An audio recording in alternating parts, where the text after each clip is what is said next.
उत्तर प्रदेश की नगीना लोकसभा सीट से सांसद चंद्रशेखर आजाद रावण की मुश्किलें कम होने का नाम नहीं ले रही है। उनकी कथित एक्स गर्लफ्रेंड रोहिणी गावेरी ने जिस तरीके के आरोप लगाए हैं वो काफी गंभीर आरोप हैं और ऐसे में क्या अब चंद्रशेखर रावण की सांसदी जाती हुई नजर आएगी?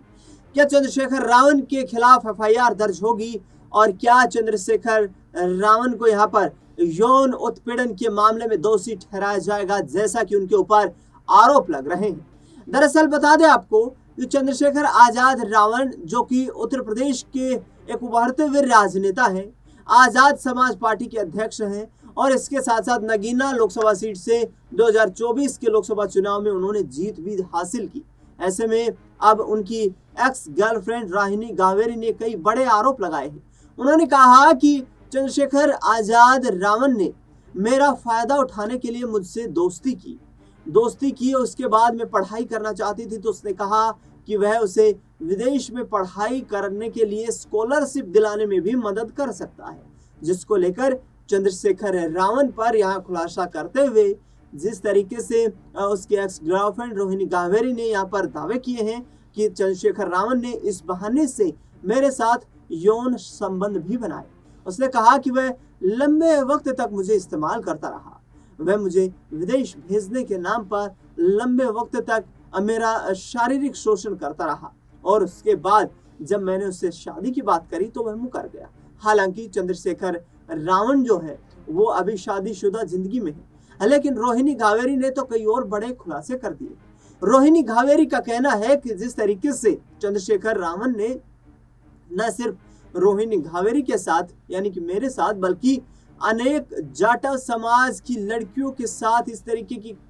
यौन शोषण की घटनाएं उसने कृत्य किए हैं और उन लड़कियों की जिंदगियों को उसने बर्बाद किया है। ये गंभीर जघन्य अपराध की श्रेणी में आता है और ये गंभीर आरोप चंद्रशेखर आजाद रावण पर लगाए जा रहे हैं। हालांकि आपको बता दें कि रोहिणी गावेरी ने एक वीडियो भी पोस्ट किया है, उस वीडियो की पुष्टि नहीं की जा सकती और चैट्स भी पोस्ट की हैं, उन चैट्स की भी पुष्टि नहीं की जा सकती क्योंकि चंद्रशेखर की तरफ से अभी तक उस पूरे मामले पर कोई बयान सामने नहीं आया है, लेकिन चंद्रशेखर रावण इस पूरे मामले में पूर्णतया घिरे हुए हैं। चंद्रशेखर रावण पर आरोप लगाते हुए रोहिणी गावेरी ने कहा कि वह अधिवक्ता था और इसी आधार के ऊपर उसने मुझे फंसाया और जिस तरीके से उसका सियासी प्रभाव लगातार बढ़ रहा था तो मैंने सोचा कि यह मेरी मदद कर सकता है। रोहिणी गावेरी ने बताया कि उसने मेरा यौन शोषण किया और मेरे पिता एक सफाई कर्मचारी हैं, जाटव समाज से मैं संबंध रखती हूँ, लोअर मिडिल क्लास फैमिली से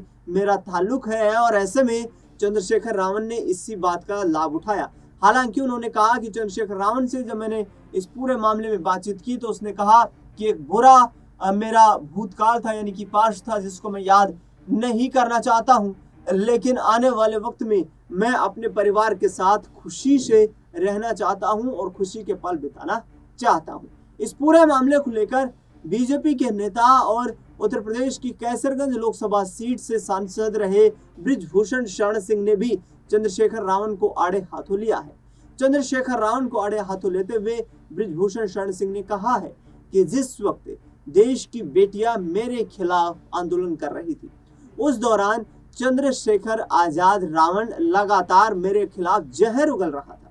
तो क्या ये जाटव समाज की बेटियों का अपमान उसने नहीं किया है? आखिरकार उस पर एफआईआर कब हुई? मैं मांग करता हूं कि चंद्रशेखर रावण के खिलाफ जल्द से जल्द एफआईआर हो, उसकी सांसदी को निलंबित किया जाए और उसको जेल में डाला जाए यदि वह इस पूरे आरोप में अपराधी पाया जाता है। चंद्रशेखर रावण पर जो आरोप लग रहे हैं, बृजभूषण शरण सिंह ने कहा है कि वे गंभीर आरोप हैं, इन आरोपों को दरकिनार नहीं किया जा सकता। आज चंद्रशेखर रावण आजाद जो है वो लोकसभा का सांसद है तो उस नाते वो जांच में दखल अंदाजी कर सकता है, लेकिन पहले उसकी सदस्यता को निलंबित किया जाए, उसके ऊपर एफआईआर दर्ज की जाए और उसके बाद उसके पूरे मामले की जांच की जाए। देखना दिलचस्प होगा कि चंद्रशेखर रावण पर लगे इन गंभीर आरोपों में कितनी सच्चाई नजर आती है और यदि रोहिणी गावेरी ये तमाम सबूत पेश करती है जांच में तो क्या चंद्रशेखर रावण की यहाँ पर सदस्यता जो संसद सदस्यता है वो कहीं ना कहीं निलंबित होती हुई नजर आएगी